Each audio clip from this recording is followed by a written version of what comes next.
everyone, I'm Emily, and I've never shared this story publicly before, but I feel ready now to open up about the betrayal that turned my life upside down.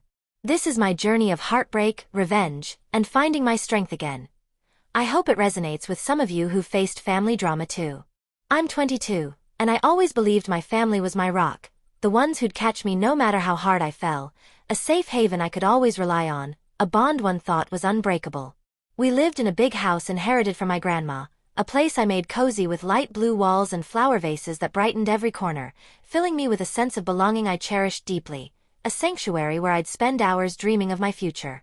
But everything shattered on my last birthday, April 15th, when I threw a party I'd dreamed of since childhood, my heart swelling with hope for a perfect night as I imagined laughter filling the air, a memory to hold on to forever, a celebration of all I'd worked for. I decorated with warm fairy lights that twinkled like stars, baked a 3-tiered strawberry cake that took hours to perfect, its sweet aroma wafting through the house, and invited everyone. Mom with her soft smile, Dad with his loud laugh, my younger sister Chloe, and her new boyfriend Ted, whom I'd met only a handful of times, their presence adding an unfamiliar tension.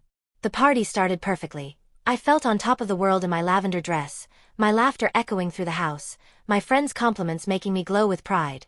But then I noticed Chloe and Ted whispering in the corner by the bookshelf, their smiles secretive and unsettling, sending a shiver down my spine that I tried to ignore, a nagging dread creeping into my joy. Later, Mom pulled me aside to the kitchen, the smell of cake still lingering in the air, and said coldly, "Emily, it's time to grow up. We're freezing your credit cards we've been paying for," her tone as harsh as a slap across my face. My heart sank, a sharp pain piercing my chest, and I could barely breathe as I processed her words, my dreams of photography courses slipping away like sand through my fingers, leaving me feeling utterly betrayed, a wave of panic crashing over me. Before I could protest, Chloe raised a toast, her voice dripping with smugness.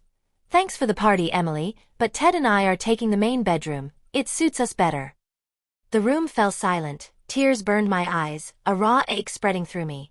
They'd taken my sanctuary, my stability, my life, and I swore I'd make them pay, my hands trembling with a mix of rage and heartbreak as I stood frozen in disbelief, the weight of their betrayal crushing my spirit, my mind reeling with thoughts of vengeance. After that night, I couldn't sleep, my eyes red from crying, my chest heavy with a pain that felt like it would never leave, haunting my every thought and stealing any peace I had left, as if my heart had been ripped apart by those I trusted most. They'd moved me to the cold, damp basement, leaving me with just a mattress and boxes, while my parents backed Chloe, saying I needed to compromise, since she was younger, their words cutting deeper than any knife and leaving me hollow, as if I meant nothing to them, their indifference a wound that refused to heal, festering with every passing day. I felt like a stranger in my own home, betrayed by those I loved most. The silence at family dinners felt suffocating, each glance from Mom laced with pity but no real understanding, making me feel invisible, like a ghost in my own life, trapped in a nightmare I couldn't escape, my every breath a struggle against despair. One night, when everyone was asleep, I crept into the living room and grabbed Chloe's old laptop, my hands trembling as I opened it, my breath shallow with fear of being caught, my pulse racing in the stillness as the floorboards creaked beneath my feet, every sound amplifying my terror, the darkness pressing against me like a living thing. I found her messages with Ted. They were plotting to push me out of the house entirely, planning to claim the whole place for themselves, their cruel words making my stomach churn with disgust as I realized how far they'd go to hurt me, their schemes a cold, calculated assault on my existence.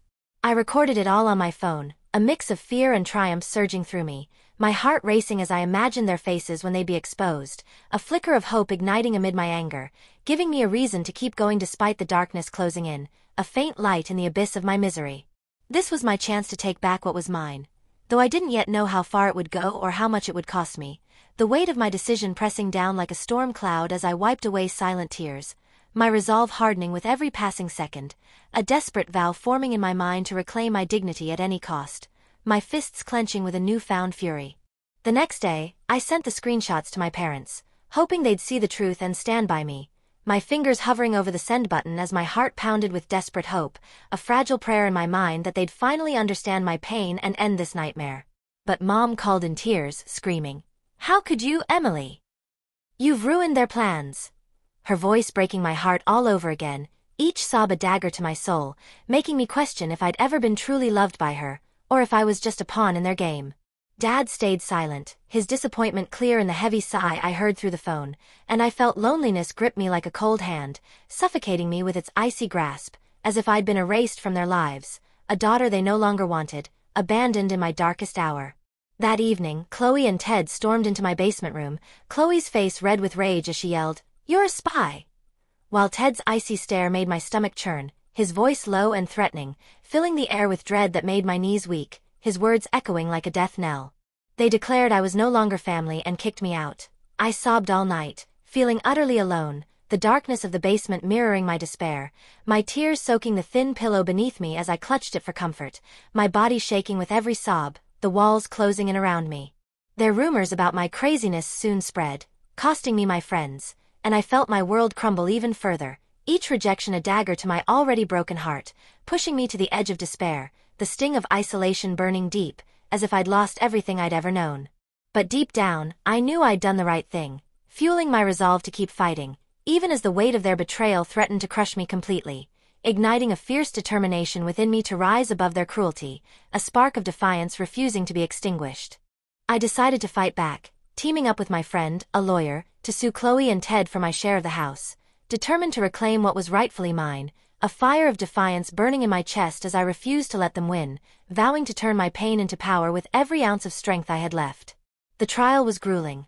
Mom and Dad sided with Chloe, their eyes avoiding mine, but I held on, clutching the evidence, my hands sweaty with nerves, my stomach knotted with fear as I faced their cold stares, feeling like an outsider in my own family, their betrayal a constant ache in my soul that fueled my resolve.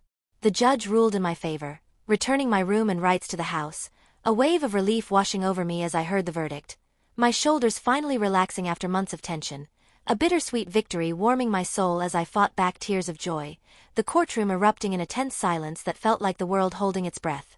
Chloe and Ted left town, their departure a hollow victory that left a bitter aftertaste, and my parents sent an apology letter, but I wasn't ready to forgive, the sting of their betrayal still fresh, a bitter taste lingering in my mouth as I read their hollow words, knowing their regret came too late to mend the shattered bond, their silence deafening in my ears. I redecorated my room with new curtains and photos, feeling my strength return as I sat on my bed, breathing in the scent of fresh paint, a quiet pride swelling in my chest as I reclaimed my space, the sunlight streaming through the window like a promise of new beginnings, though shadows of doubt lingered in the corners, whispering fears of future pain. The scars remained. I flinched at every phone ring, fearing threats, my heart skipping a beat each time. But I knew justice had won, and I was finally free to rebuild my life, stronger than before, ready to face the world with a newfound courage I never knew I had, my spirit lifting with every step forward as I embraced my future, determined to leave their treachery behind forever, even as the echoes of their betrayal lingered like a haunting melody. Thanks so much for listening to my story. It means a lot to share this with you all. I'd love to hear your thoughts in the comments. Did you find it interesting?